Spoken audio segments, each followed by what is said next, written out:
Gravitation की बात करते हैं। ओके, तो हर ऑब्जेक्ट, ठीक है, हर ऑब्जेक्ट दूसरे ऑब्जेक्ट को अट्रैक्ट करता है, ठीक है। इस फोर्स को हम कहते हैं ग्रेविटेशनल फोर्स। पर ये बहुत ही कॉमन डेफिनेशन है, ठीक है। नहीं, नॉट मैग्नेटिक, मैग्नेटिक नहीं, attraction is not always magnetic, ठीक है। अट्रैक्शन बहुत टाइप के हो सकते हैं, ठीक है। मैग्नेटिक अट्रैक्शन की जब आप बात करते हो तो वो सिर्फ क्यों होता है, जब आप, पहली बात तो क्या आयरन ऑब्जेक्ट्स होने चाहिए, ठीक है, एंड देन वो एज अ मैग्नेटिक फील्ड उनमें प्रेजेंट होनी चाहिए, ठीक है। अच्छा, दूसरी बात, मैग्नेटिक फील्ड की बात कर रहे हैं तो मैग्नेटिक फील्ड की वजह से फोर्स ऑफ अट्रैक्शन जो नेगेटिव अपोजिट पोल्स से अट्रैक्ट करती है वो होता है आपका मैग्नेटिक फोर्स। स्टैटिक फोर्स भी पढ़ा होगा आप लोगों ने। स्टैटिक स्टैटिक चार्जेस की वजह से जब हम एक बैलून को रब करते हैं तो वो हाथ से चिपका रह जाता है, वो भी एक टाइप की अट्रैक्शन है। स्केल को रब करते हैं, वो हमारे हेयर्स को अट्रैक्ट करता है, वो भी एक टाइप की अट्रैक्शन है, वो मैग्नेटिक तो नहीं है, स्टैटिक है वो, ठीक है। तो different different forces of attraction होती है।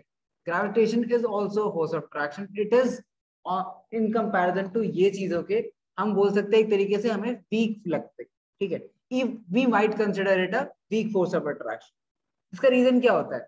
फॉर एग्जाम्पल, अभी हम क्लास में बैठे हुए हैं, ठीक है, तो लैपटॉप, अगर ये जनरल ग्रेविटी की बात करें तो लैपटॉप मुझे अट्रैक्ट कर रहा है, मैं लैपटॉप को अट्रैक्ट कर रहा हूँ, but you can not see any movement. Movement नहीं देख पा रहे आप, ठीक है। क्यों नहीं देख पा रहे? क्योंकि इफेक्टिवली हम दोनों एक दूसरे को जो अट्रैक्ट कर रहे हैं वो नेग्लेजिबल है कंपेयर टू अर्थ जिस फोर्स से हमें अट्रैक्ट कर रहे हैं, तो इसलिए फायदा नहीं होता है इसका। बहुत सिंपल सा एग्जांपल, तुम अगर मैग्नेटिक फील्ड की फॉर्म में सोचो तो सोचो एक छोटा मैग्नेट है एंड एक और छोटा मैग्नेट है, ध्यान से सुनेंगे, ठीक है। नॉर्थ पोल साउथ पोल, ठीक है, नॉर्थ पोल साउथ पोल, ये दोनों एक दूसरे को अट्रैक्ट करेंगे, है ना, एंड धीरे धीरे पास आने लगेंगे एंड मूव करके ये दोनों पास आ जाएंगे। यही होता है मैग्नेट। सबने मैग्नेट देखे, सबको समझ आता है होते हुए, इमेजिन कर सकते हो आप। अब मान लेते हैं मैं एक बहुत ही बड़ा मैग्नेट रखती हूँ, बहुत बड़ा मैग्नेट, ठीक है, क्लियर है। इसके ऊपर अगर मैं दो मैग्नेट सेम डिस्टेंस पे लगा दूं, डू यू थिंक ये दोनों अब एक दूसरे को अट्रैक्ट करेंगे या पास आएंगे? नहीं ना। तुम सबने ट्राई कराओ देखा कुछ जाए तो मैग्नेट लेके, करते हैं एक बड़ा ऐसे। मैग्नेट लेके, एंड देन तुमने ट्राई कराओ कि अगर किसी तुम बड़े मैग्नेट पे रख दो तो वो जनरली पास नहीं आते, बिकॉज जिस फोर्स से ये मैग्नेट उन्हें इसे अट्रैक्ट करके रखा हुआ है, अपनी पोजीशन पे अटका के रखा हुआ है, वो इतनी स्ट्रांग है कि इनकी इफेक्टिव फोर्स काम नहीं आ रही, इसका मैग्नीट्यूड ज्यादा है। तो ग्रेविटी अरे भी एग्जैक्टली यही होता है। एग्जाम्पल सर गलत है। क्या? तो ऐसा मतलब हो सकता है कि वो दोनों चिपक जाए अगर पोल्स अलग अलग हो, क्योंकि अलग अलग पोल्स ही तो बनाया, नॉर्थ साउथ ही तो बनाया है। ट्राई कर लेना कभी, ये ट्राई कर लेना एक्सपेरिमेंट, सर मैं देखोगे भी तो। मैग्नेट से खेल रहा हूँ, मेरे हाथ में है कुछ 200 मैग्नेट। बड़ी मैग्नेट नहीं है ना आपके पास? अब बिग बड़ी magnet, magnet. Big magnet means कि उसका फोर्स ऑफ अट्रैक्शन, उसका मैग्नीट्यूड बहुत ज्यादा हो, ठीक है। इलेक्ट्रोमैग्नेट्स आपने देखी है?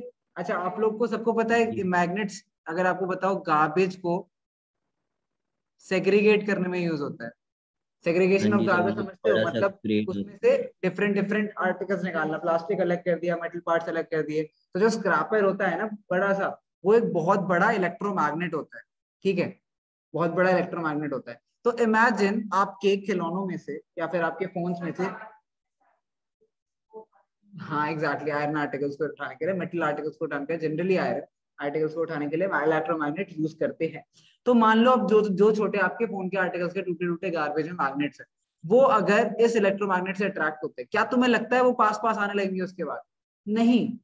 ये इसकी फोर्स इतनी ज्यादा है, फोर्स ऑफ अट्रैक्शन, कि उनकी फोर्स ऑफ अट्रैक्शन मैटर ही नहीं करेगी, ठीक है। सिमिलरली हम अर्थ पे रहते हैं, तो हम अर्थ की ग्रेविटी से इतने ज्यादा हम अर्थ की ग्रेविटी से चिपके हुए हैं कि हमारी इफेक्टिवली, हमारी जो ग्रेविटेशनल फोर्स है वो बहुत कम है। इन एनी केस हमारे मास की वजह से, जो कि हम आगे पढ़ेंगे कि कैसे हमारी ग्रेविटेशनल फोर्स मास पे डिपेंडेंट है, क्योंकि हमारा मास बहुत कम है एंड हमारा डिस्टेंस कितना भी कम हो उससे फर्क नहीं पड़ता, हमारा इफेक्टिवली मास इतना कम है कि हमारी ग्रेविटेशनल फोर्स बहुत कम होती है। पूछो। हाँ,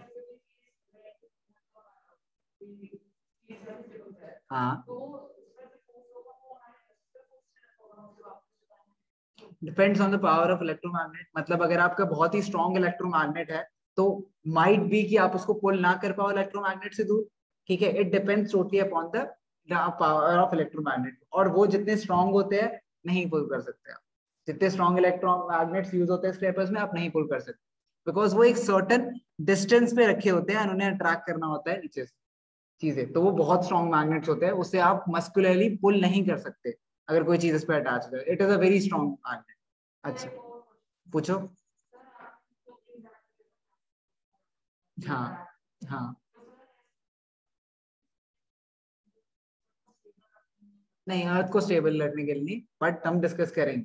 अर्थ जो स्टेबल क्यों है या फिर अपने ऑर्बिट में क्यों रहता है, सन की ग्रेविटी की वजह से, नॉट मून की ग्रेविटी की वजह से। मून, अगर मून अब चला जाए तो स्टेबल नहीं होगा, ठीक है। मतलब it's like something is stable in its system, अगर उस चीज को रिमूव कर दूंगा तो उसका मास कम हो गया ना, तो अब वो स्टेबल नहीं रह पाएगा अपने ऑर्बिट में, ठीक है। इसीलिए ऐसा कुछ नहीं है कि अगर मून नहीं होता तो अर्थ, अगर मून नहीं होता तो अर्थ अलग ऑर्बिट में होता। अब मून है तो उसका मास डिफरेंस है, ठीक है, डिफरेंट मास है, मून का मास भी तो ऐड ही होगा ना, अर्थ के साथ मून भी तो घूम रहा है साथ में।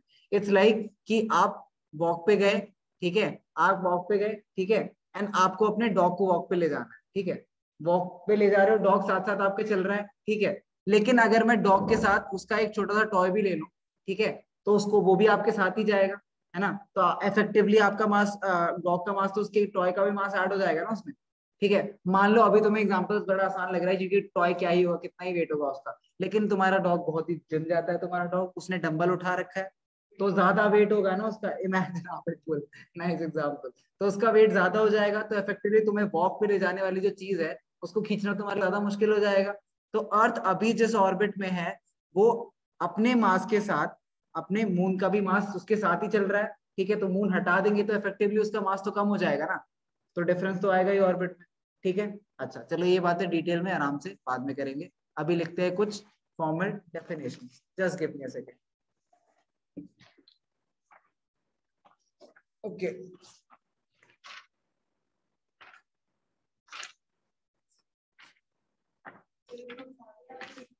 सब करेंगे, हम हमेशा ही सब करते हैं, but in any case start करते हैं।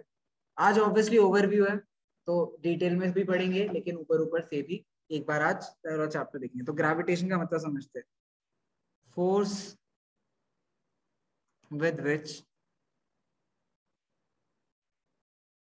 two objects attract each other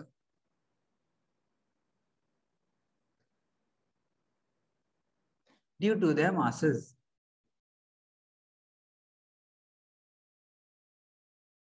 okay, तो ये ग्रेविटेशन की डेफिनेशन है कि it is the force with which two objects attract each other. Attract क्यों करते हैं, उनके मासेस की वजह से, ठीक है, मासेस की वजह से, हाँ, मासेस की वजह से, ठीक है।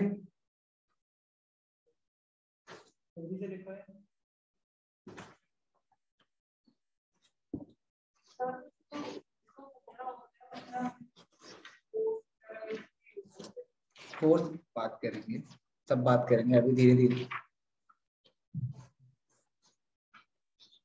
ओके, अब सबसे इंपॉर्टेंट चीज जो चैप्टर में है, ठीक है, जिसके बेसिस पे ही आधे से ज्यादा क्वेश्चंस आगे चल के फॉर्म होंगे, मतलब रिफ्लेक्ट करेंगे, is Newton's law of gravitation. Law of gravitation पहले लिखते हैं, लॉ फिर समझते हैं।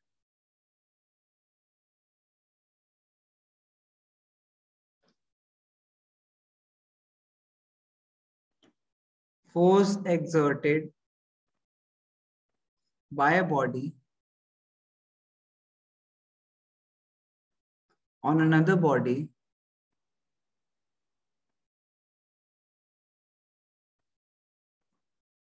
is directly proportional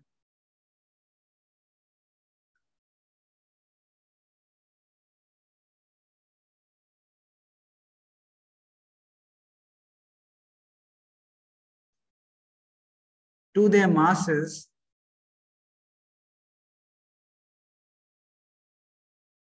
and inversely proportional to the square of the distance between them. Okay जल्दी से लिखो फिर डिस्कस करेंगे.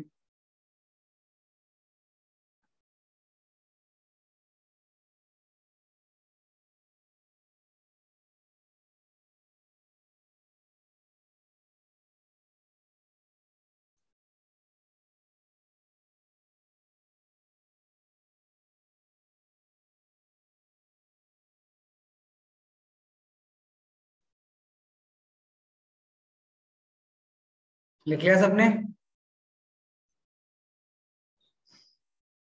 चलो तो बात करते हैं दो ऑब्जेक्ट से. ऑब्जेक्ट वन, ऑब्जेक्ट टू, एक इंसान और एक गाड़ी. ठीक है. अच्छा, इन दोनों के पास कुछ पर्टिकुलर मास होगा. ठीक है. मान लेते हैं कि 100 किलो का इंसान हो सकता है. तू है ना? नहीं हो सकता है. 10 किलो का होंगे. तबियत खराब से. अच्छा एनीवेज, एंड मान लेते हैं ये गाड़ी 500 किलो की. ठीक है. हाइपोथेटिकली. ओके. हाँ इससे ज्यादा. हाँ, तो मान लेते हैं 100 किलो का इंसान और 500 किलो की गाड़ी. कोई अभी मतलब नहीं बनता, बस रिलेशनशिप बता. वो कहते हैं कि जितना ज्यादा मास होगा, प्रोडक्ट ऑफ मास होगा, इन दोनों के प्रोडक्ट क्या होगा मास का? प्रोडक्ट क्या हो जाएगा? 50000.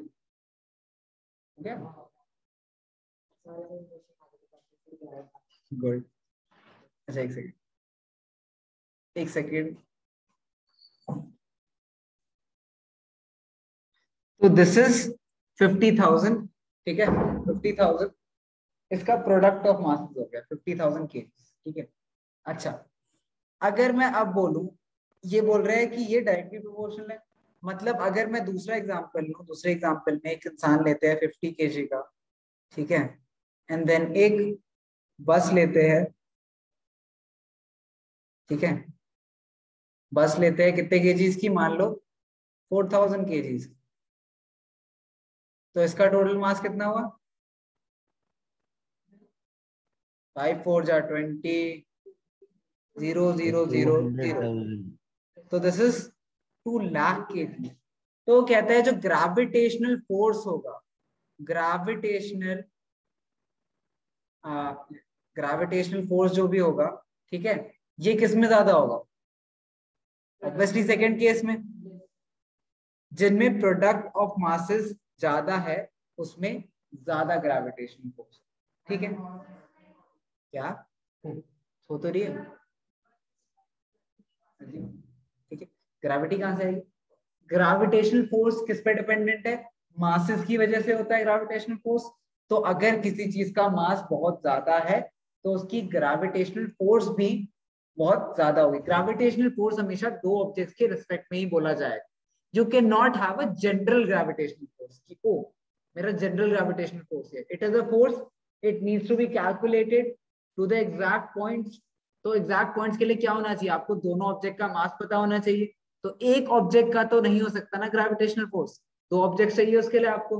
देन उसके बीच का ग्रेविटेशनल फोर्स निकालोगे आप हमेशा. Very important. ठीक है. Gravitational pull on the other hand चीजों का हो सकता है. फॉर एग्जाम्पल जितनी ज्यादा मास के ऑब्जेक्ट्स होंगे, मान लो एक सेलेस्टियल बॉडी है, एक प्लैनेट है, ठीक है, एक स्टार है, ठीक है, ये बहुत बड़ी बड़ी बॉडीज है, तो obviously they will have a strong gravitational pull. does not mean they have a strong gravitational force because gravitational force depends on both the objects. ठीक है. हाँ हाँ हाँ. तो मतलब फिर भी क्या फायदा होगा? नहीं ऐसा कुछ, अच्छा ग्राम करे तो केजी फर्क नहीं पड़ता, केजी में ऑब्वियसली केजी में लिखना है तो केजी में कन्वर्ट करना पड़ेगा, उसके बाद अब इफेक्टिवली जो भी प्रोडक्ट ऑफ मास है वो लिखोगे। मल्टीप्लाई तो हमेशा सेम क्वांटिटीज को कर सकते हैं ना, डिफरेंट क्वांटिटीज को तो कर नहीं सकते, ठीक है। अच्छा ये बात समझ आएगी सबको। अब दूसरी बात उन्होंने क्या कहा है, दूसरी बात उन्होंने कहा है कि ये किस पे, ये पूरा केस हमने किसका पढ़ा, मास डिफरेंस, ठीक है, कि अगर मास में डिफरेंस हो, कि ज्यादा मास वाले ऑब्जेक्ट्स, ठीक है, ज्यादा प्रोडक्ट ऑफ मास हो तो ज्यादा ग्रेविटेशनल फोर्स होगा। अब बात करते हैं, अब बात करते हैं डिस्टेंस की, ओके, डिस्टेंस की बात करते हैं। सिंपल सा पॉइंट कि अगर डिस्टेंस कम है ऑब्जेक्ट्स के बीच में, अगर डिस्टेंस कम है ऑब्जेक्ट्स के बीच में तो ग्रेविटेशनल फोर्स ज्यादा होगी, ठीक है। एंड अगर डिस्टेंस ज्यादा है ऑब्जेक्ट्स के बीच में, अगर डिस्टेंस ज्यादा है ऑब्जेक्ट के बीच में तो ग्रेविटेशनल फोर्स कम हो। It is inversely proportional to the square of distance between, ठीक है, क्लियर है। तो मान लो, अब सबको डिनोट करते हैं कुछ चीजों से, ठीक है।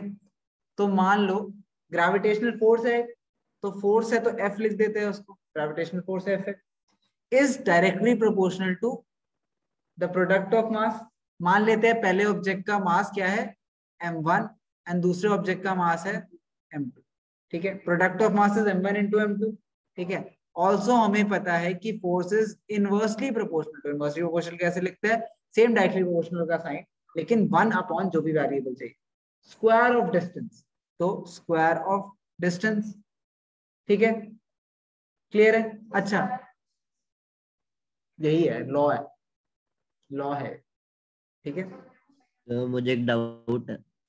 एक सेकंड, हाँ एक सेकंड, नील बोलो क्या नहीं समझ आया। अगर दो ऑब्जेक्ट्स दूर है, ठीक है, अगर दूर है, मान लो फॉर एग्जाम्पल सिंपल सा अपने अर्थ और सन का ही लेते हैं, तो सन और अर्थ, ठीक है, जितना सन अर्थ से दूर है उससे बहुत ज्यादा दूर यूरेनस है। तो यूरेनस और जो सन का, इमेजिन करो यूरेनस अर्थ की साइज का होता है, ठीक है। तो जो ग्रेविटेशनल फोर्स यूरेनस और सन के बीच में होती, वो मच मच मच लेस होती compare to the force between earth and sun. This is the primary reason behind which Pluto पहले प्लैनेट हुआ करता था, नहीं रहा, बिकॉज सन की ग्रेविटेशनल पुल स्ट्रॉन्ग इनफ नहीं थी उसे ऑर्बिट में रखने के लिए, ठीक है। तो इसीलिए प्लूटो ऑर्बिट से बाहर चला गया, बाय बाय हो गया।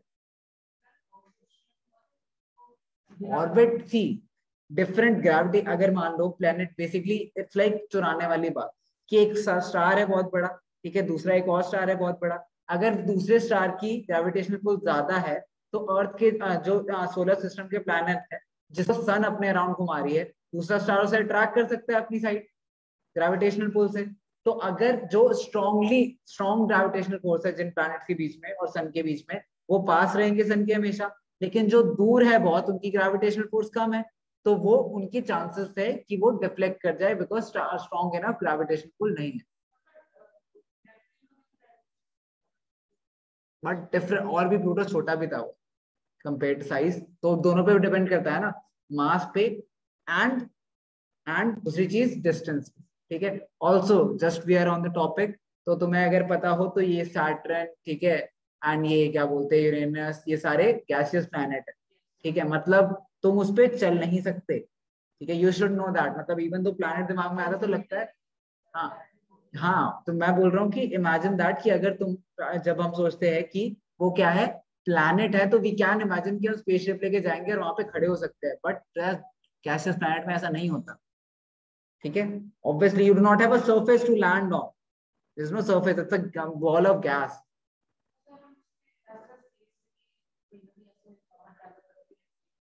हाँ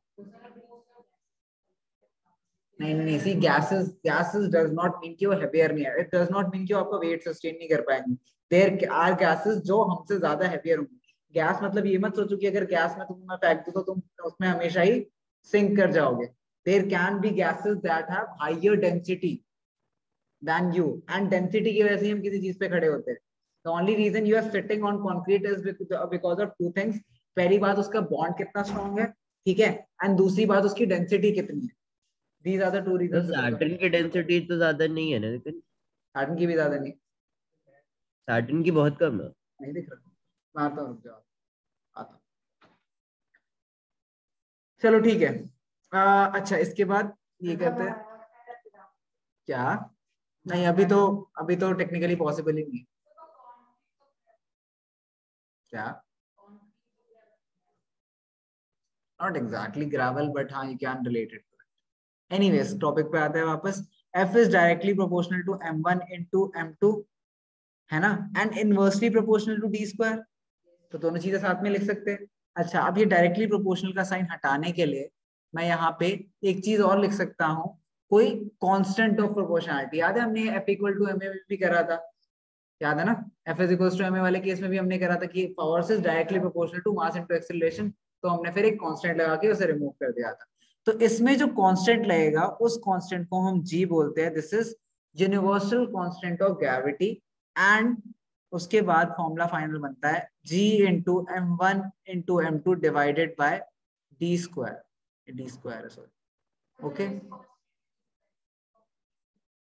डिराइव करनी पड़ती है एंड डेरिवेशन हमारी क्लास में नहीं, ठीक है। तो हमें दी जाएगी नहीं, मतलब इतना अलग नहीं है, बट हमारी अभी क्लास में एक्स्ट्रा पढ़ेंगे तब जब चैप्टर कंप्लीट हो जाएगा ग्रेविटी के बारे में, ठीक है। F is equals to G m1 into m2 और डी स्क्वायर, ठीक है। तो m1 इंटू m2, हाँ बोलो। आपने जो अर्थ का सिस्टम समझाया था उसके ऊपर रिसर्च की थोड़ी? हाँ नहीं करी उनको थी, अपलोड। अभी बात करेंगे उस पर भी बात करेंगे, अभी आएंगे इस पर। अच्छा ठीक है। F is equals to G into m1 m2 upon D square, ये फॉर्मूला है। अच्छा हमें पहले एक और चीज पढ़ी थी, F is equals to M A, force is equals to mass into acceleration, ठीक है। Force is equals to mass into acceleration. अच्छा फ्री फॉल की बात करते हैं।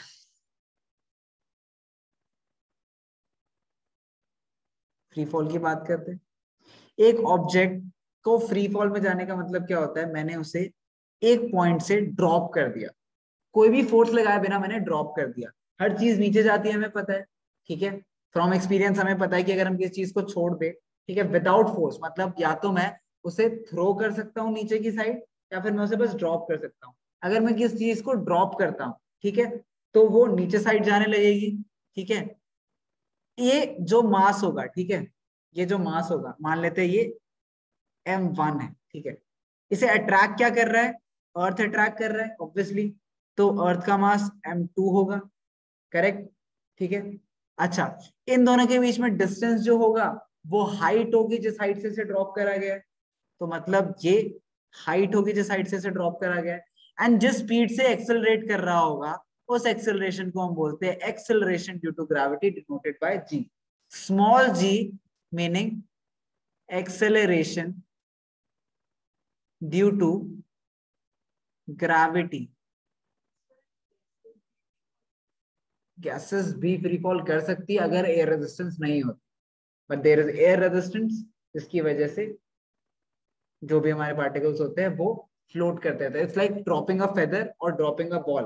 Why does feather take more time? It is not because कि उस पे उसकी एक्सेलरेशन कम है, it's because air resistance, and lighter object पे एयर रेजिस्टेंस ज्यादा लग सकता है। In a vacuum a feather and a ball will fall at the same time, exactly at the same time in vacuum। Weird लगता है सोचने में, लेकिन एग्जैक्टली ऐसा ही है। अच्छा G is constant universal constant of gravitation, and small g is capital G universal constant of gravitation, small g is acceleration due to gravity. तो इस फॉर्मूले को हम ऐसे लिख सकते हैं, F is equals to m1 into g, correct, क्योंकि एक्सेलरेशन क्या है, एक्सेलरेशन ड्यू टू ग्रेविटी, क्योंकि मास ये क्या है, इसके मास को मैंने क्या लेने का m1, तो ऑब्जेक्ट के मास को मैंने m1 लेने का है, तो फोर्स क्या हो जाएगा m1 इंटू जी। फोर्स का एक और फॉर्मूला पता है हमें ग्रेविटी के according, F is equals to G into m1 m2 by D square. इन दोनों को इक्वेट करें तो F is equals to G into M1 M2 divided by D square and this is equals to M1 into G, correct.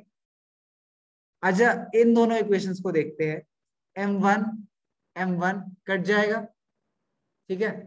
अच्छा M1 cut गया, इसका मतलब समझ रहे हो तुम कि एक्सेलरेशन ड्यू टू ग्रेविटी, अब G क्या आ गया, G is equals to G into capital G into M2 divided by D square, और यहाँ पे छोटा m कहीं नहीं आ रहा या फिर M1 कहीं नहीं आ रहा। इसका मतलब क्या है कि जो एक्सेलरेशन ड्यू टू ग्रेविटी है वो मास ऑफ ऑब्जेक्ट पे डिपेंड नहीं करती। अभी देखा हमने, दोनों साइड से एलिमिनेट हो गया, मतलब acceleration due to gravity does not depend on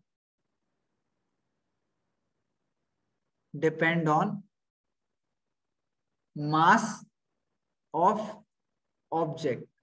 वो किस पे डिपेंड करती है, मास ऑफ जिस प्लैनेट पे आप खड़े हो, ठीक है। तो अर्थ के केस में G की वैल्यू कितनी है, approximately 9.8 metre per second square, अर्थ के केस में, this is for earth.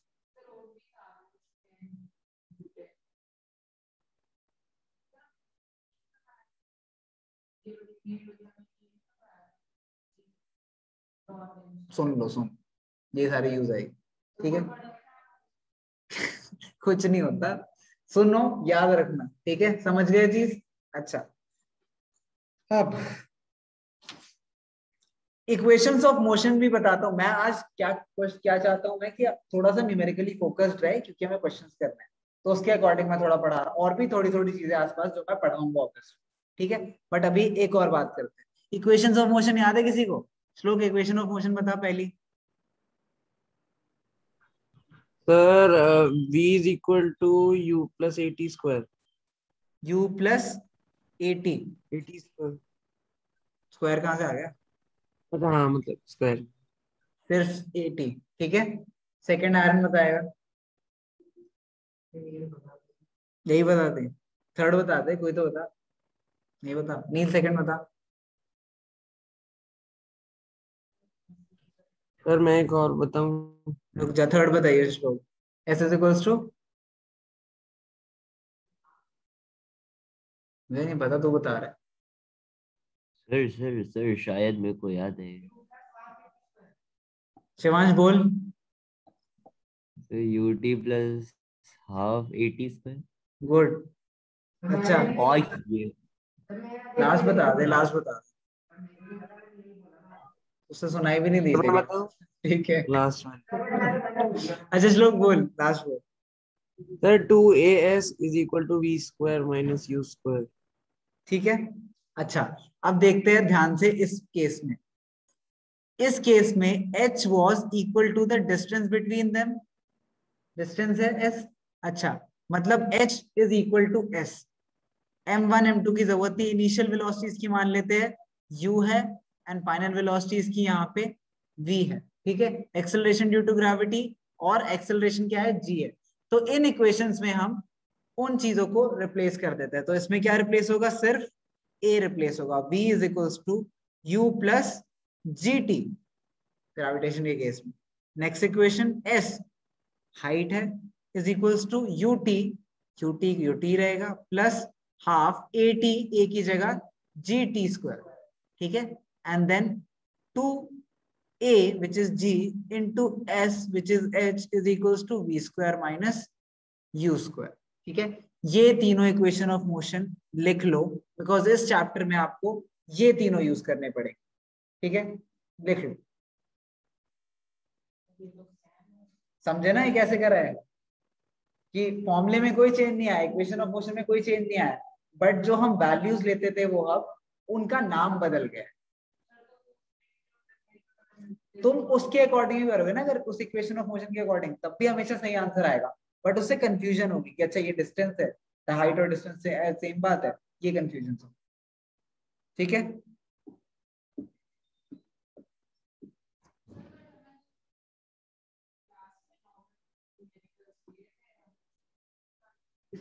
Sir second वाले में s की जगह h हो गया। हाँ, जहां जहां से रिप्लेस किया हुआ है देखना, रिप्लेस एक्स, ए जी बन गया और एस एच बन गया, बस और कुछ चेंज नहीं होता और सब कुछ वैसा का वैसा।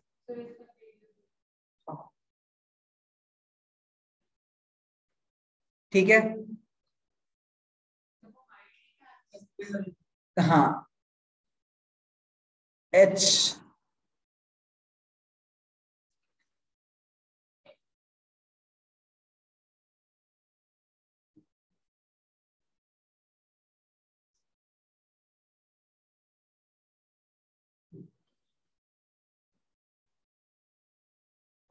ये लिख लो तो बताना, कुछ और डेफिनेशन लिखवाना है।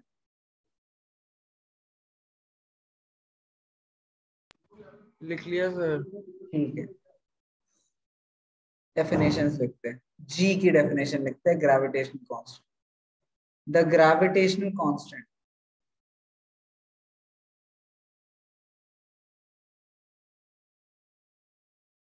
ये क्वेश्चंस आ जाते हैं पेपर में तो जरूर ही जरूर याद करना है।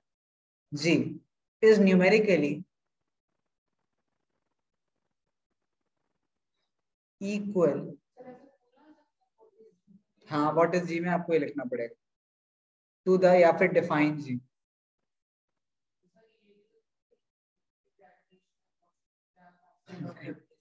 वो लिखना पड़ता है भाई, अगर पूछ लेंगे what is constant of gravitation तो वैसे एक वर्ड कैसे लिखेगा।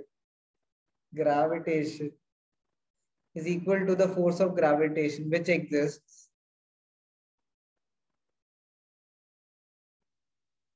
between two bodies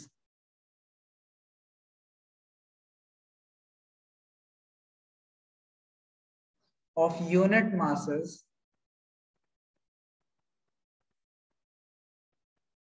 kept at a distance of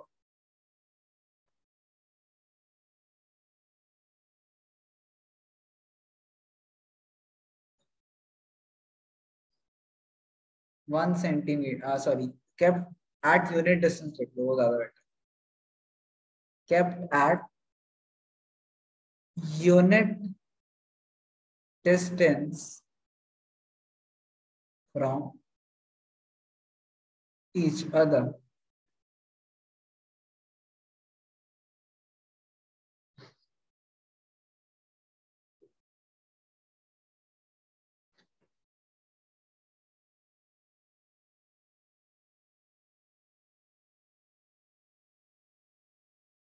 force की ऐसा यूनिट क्या होती है? By the way, distances are measured from the center.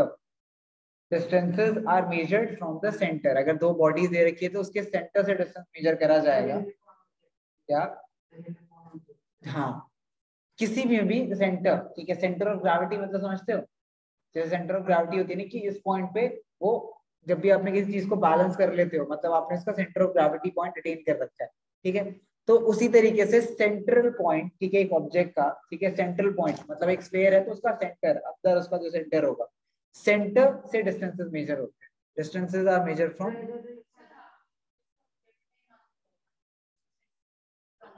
मास के लिए सेंटर नहीं, डिस्टेंस के लिए सेंटर। डिस्टेंस जो दे रखा होगा सेंटर से ही दे रखा होगा, पता होना चाहिए लेकिन।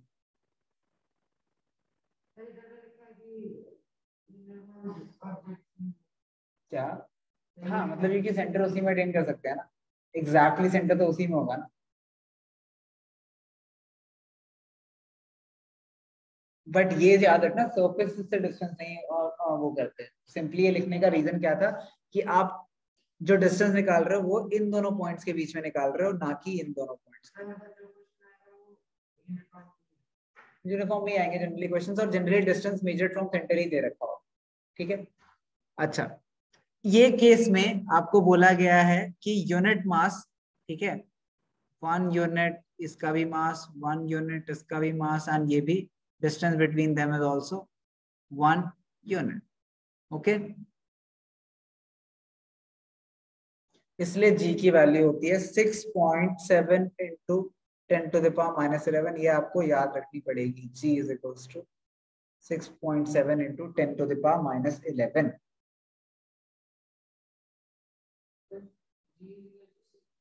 हाँ न्यूटन, फोर्स है ना न्यूटन।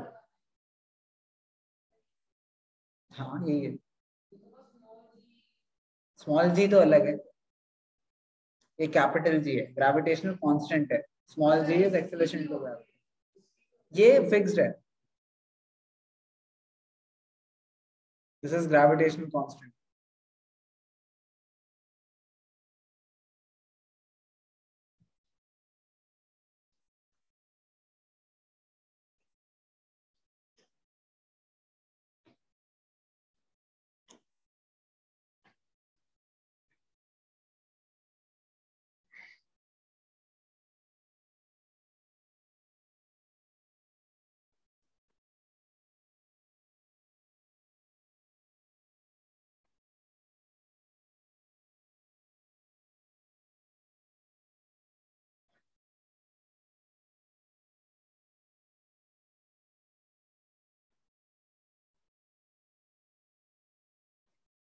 ठीक है, लिख लिया सबने, आगे बढ़े।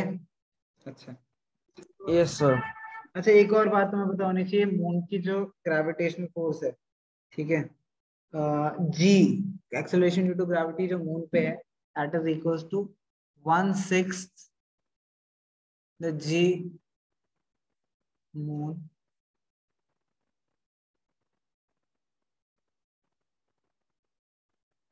acceleration due to gravity on moon is 1/6 the acceleration due to gravity on earth।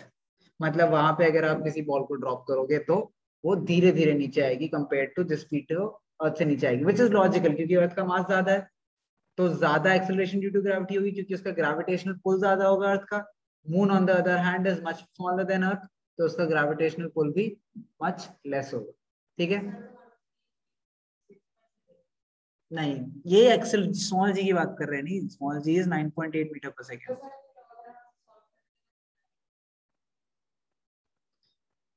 क्या कैसे इसे, तो 1/6 9.8 कर हो गया, आ जाएगा, यही करना, बट एग्जैक्टली इतनी नहीं होती इसलिए वो नहीं करते। ठीक है, हाँ पूछ सकते हैं। वेट वगैरह की बातें हम अभी नहीं करेंगे, वो धीरे धीरे सीखेंगे वेट क्या होता है, एंड देन हम फंडामेंटली समझेंगे कि हम लाइफ में कितना गलत बोलते आ रहे हैं कितने टाइम से। हाँ ठीक है। अच्छा अब एक दो क्वेश्चंस करते हैं, ठीक है, हमने न्यूमेरिकल सर नॉलेज आपने अभी बहुत तक की है। मेरा वाला एग्जांपल नहीं समझाया सर। क्या, वो जो अर्थ वाला सिस्टम था वो आपने अभी तक समझाया नहीं है। तुझे समझ आ गया था ना वो, नहीं सर, वो द आपने वैल्यू ऑफ बोला जी था। जब सरफेस के ऊपर जाते हैं सरफेस के नीचे आते हैं। हाँ। हाँ अभी करते हैं, वो करते हैं, पहले न्यूमेरिकल्स करने थे फिर करते हैं।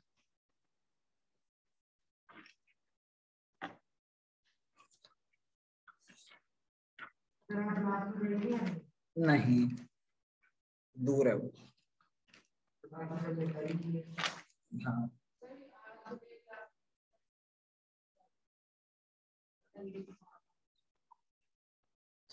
चलो क्वेश्चन करते हैं। On the moon surface, try करेंगे सर।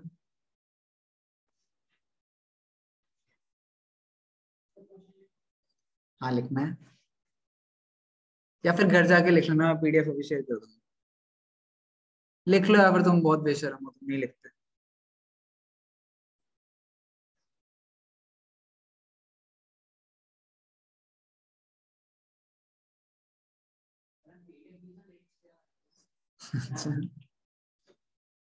क्लासेस खत्म होगी तब तो शेयर करूंगा।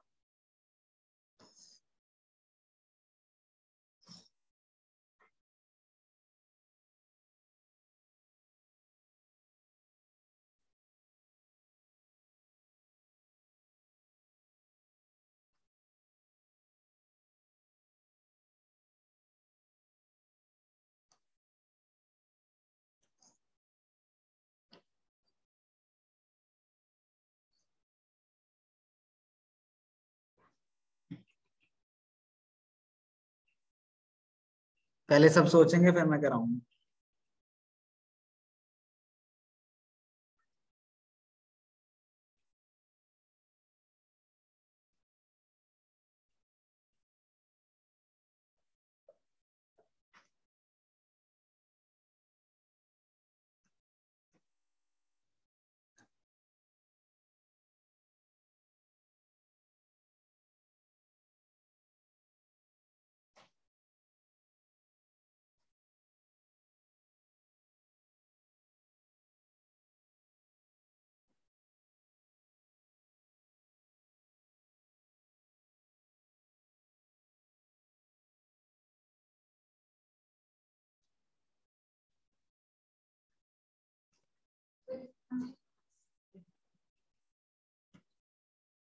किसी को समझ आया?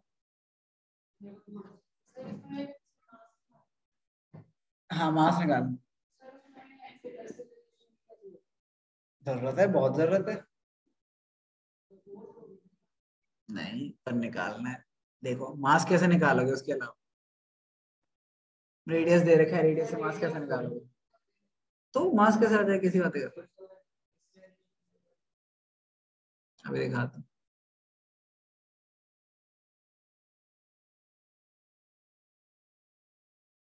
जी का फॉर्मूला बताओ, लिखवाया फॉर्मूला।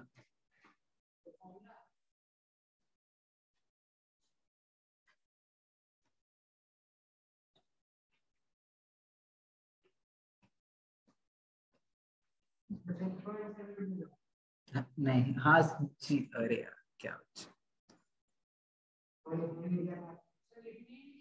तो इतनी देर से पूछ रहा हूँ, लिख रहा हूँ बोलो तो सही।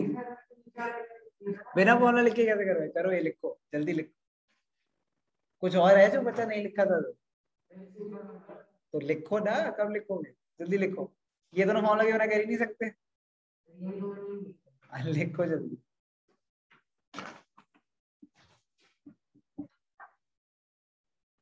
जल्दी से लिखो, तो 2 मिनट में। हाँ बोलो।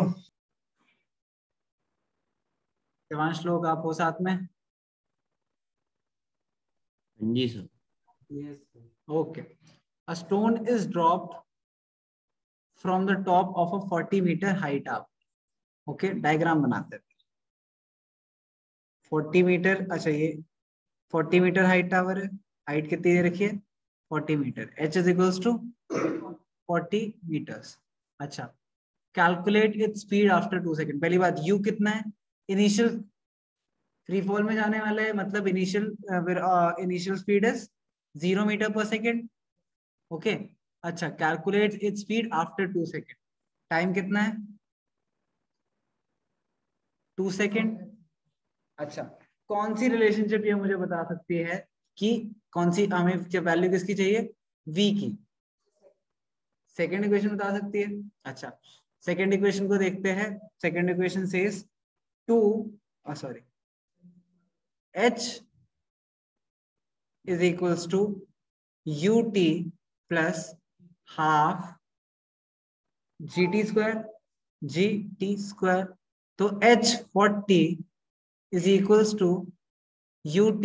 अब इससे तो मेरा t आएगा, t दे तो u आ जाएगी। ठीक है, पहली वाली यूज कर लेते हैं। चलो सेकंड से तो कुछ नहीं हो रहा, पहली वाली देख लेते हैं।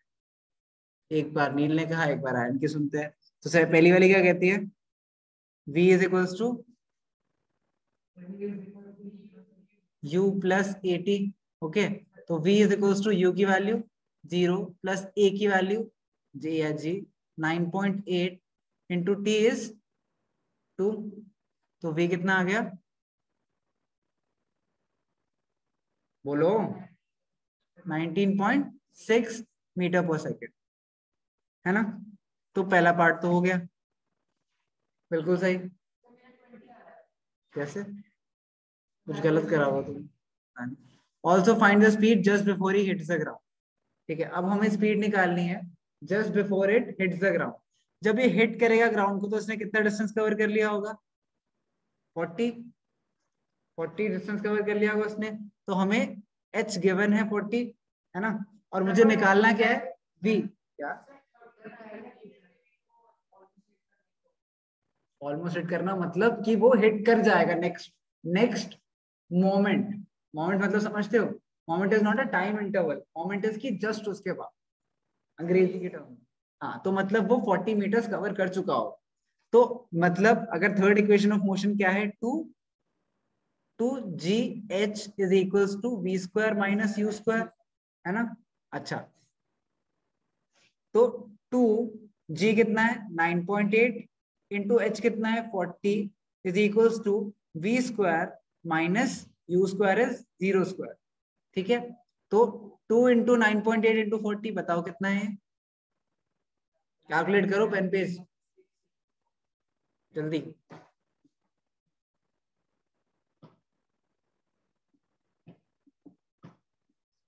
या फिर छोड़ो छोड़ो रुको, ये रूट करना है तो पहले रूट कर लेते हैं। V square is equals to 2 into 9.8 into 40, इसका रूट करना है मुझे, ठीक है। v इज इक्वल्स टू इसका रूट है, तो एक तो क्या बाहर आ जाएगा, 2 बाहर आ जाएगा, ठीक है। अच्छा, दिस इज 2 इंटू 98 इंटू 4, 2 बाहर आ गया, 98 क्या होता है, 98 784 आ रहा है। अभी जरूरत नहीं है इतना कैलकुलेट मत कर, मुझे बताओ 98 प्राइम फैक्टर में स्प्लिट करो क्या आएगा। हाँ हाँ स्प्लिट करो जल्दी बताओ, ये तो करना आता है सबको। 98 2 48 2 9 7 7 ये आ रहा है बताओ। हाँ तो करो ना, पूछ रहा हूँ मैं, यही आ रहा है ना। तो अंदर आया 2 इंटू 7 इंटू 4 है ना। तो 4 ये तो रहा एंड में था। हाँ तो 4 इज ऑल्सो 2 इंटू 2। तो पेयर्स निकाल लेते हैं, पेयर में से एक चाहिए मुझे, 2 का पेयर है, एक 2 बाहर आ गया, 7 का पेयर है, एक 7 बाहर आ गया, 2 का पेयर है, एक 2 बाहर आ गया, ठीक है। तो v की वैल्यू क्या आई, 7 4 जा 28, तो v is equals to 28 metre per second, मतलब जस्ट उसे छूने से पहले उस कितनी स्पीड अटेन कर चुका होगा, 28 मीटर पर सेकेंड। पहला सेकेंड क्वेश्चन हो गया, समझ आया सबको। ओके कोई नहीं।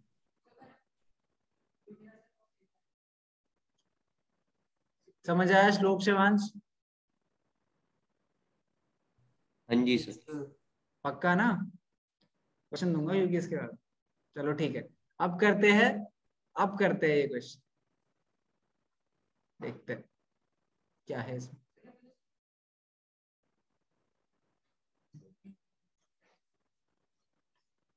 मजेदार क्वेश्चन,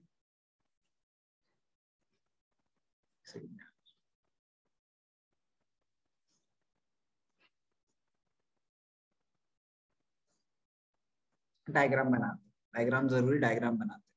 फ्लोमर क्लिफ 49 मीटर है, तो ये कितनी हाइट है, 49 मीटर्स। दो ऑब्जेक्ट्स ड्रॉप करेगा, एक स्टोन ड्रॉप करा गया है, ठीक है, एंड अनदर स्टोन ड्रॉप करा गया है। पहला स्टोन फ्री फॉल में है, ठीक है, पहला स्टोन फ्री फॉल में, ठीक है, फ्री फॉल में है, उसमें एक्सेलरेशन 9.8 एंड इसकी यू कितनी होगी, 0, है ना। फ्री फॉल में है तो इनिशियली कुछ फोर्स से नहीं फेंका गया है उसको, देन वो रीच करता है कितनी देर में, ठीक है, वो रीच करता है, they both hit the ground at the same time, मुझे टाइम नहीं पता, ठीक है, बट ये भी सेम टाइम में रीच करता है, इवन दो ये कितनी देर बाद थ्रो करा गया था, कितनी देर बाद थ्रो करा गया था, 1 सेकेंड लेटर, 1 सेकेंड लेटर, नहीं नहीं, बेसिकली ये सुनो, ये u 0 था, इसमें u मुझे नहीं पता, ठीक है, u मुझे नहीं पता, किसी u से फेंका गया होगा, इसमें फाइनल वेलोसिटी क्या होगी,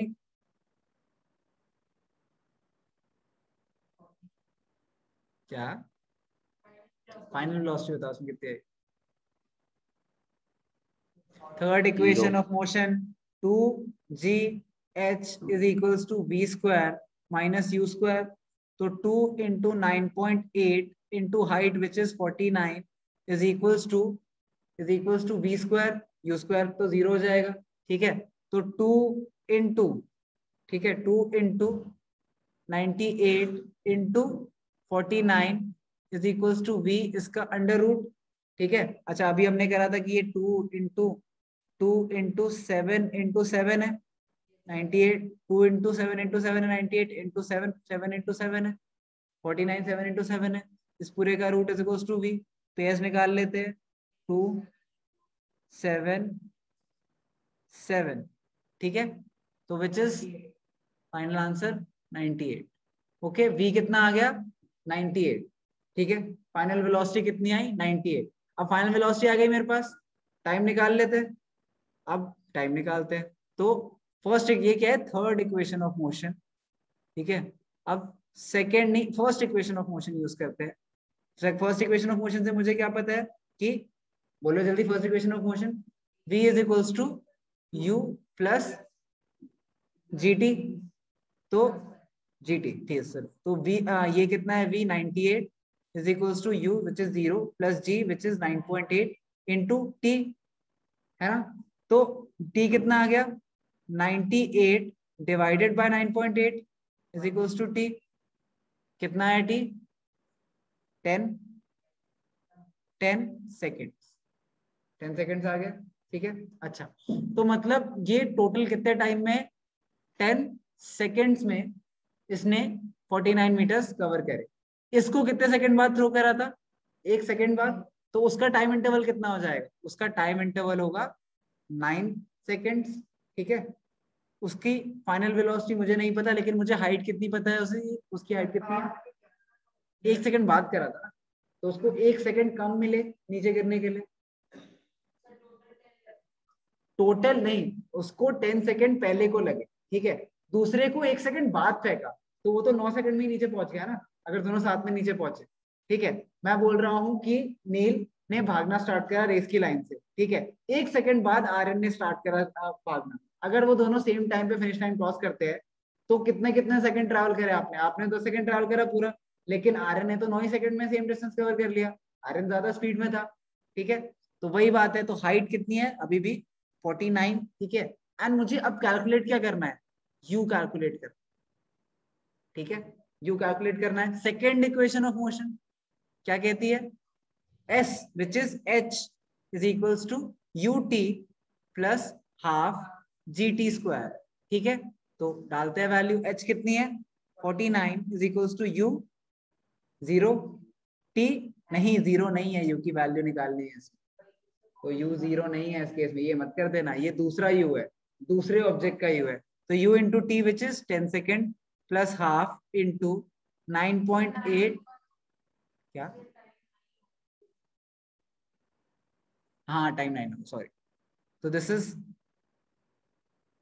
u into 9 plus half into 9.8 into 9 square, ठीक है। तो 49, अच्छा इसको कैलकुलेट करते हैं, ये कितना आएगा 49 इंटू 9 स्क्वायर, ठीक है। तो 49 minus 49 into 9 square is equals to 9u। अच्छा 49 कॉमन ले लेता हूँ, 1 minus 9 square, okay. So minus half 80 square होता है ना, सॉरी प्लस हो जाएगा ना इधर जाके, सॉरी प्लस ही तो होता है, 1 सेकेंड, टाइम के डिफरेंस क्या आ रहा है, 1 सेकेंड क्या हुआ, एक छोटा सा एरर आ रहा है, चेक करने दो, ओके ठीक है, हाँ ले लो, ठीक है। ओ सॉरी ये डिफरेंस आ रहा है, सॉरी सॉरी सॉरी, ये 1 सेकेंड कहाँ गया, UTB इज इक्वल्स टू, हाँ सही था।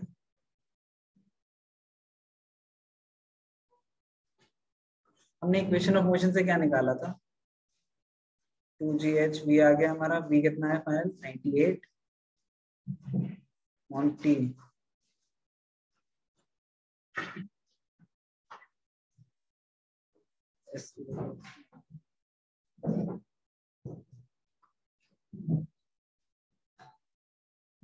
एक सेकेंड से डायरेक्टली निकालेंगे, डिफरेंस क्या होगा, बैठ यहाँ पे भी सीट बनाते हैं। अच्छा चलो ये क्वेश्चन ट्राई करके आना, नेक्स्ट क्लास में करते हैं, ठीक है। अभी टाइम हो गया है, आप लोग भी लेट हो रहे हो गए, मेरी भी नेक्स्ट क्लास, तो इसको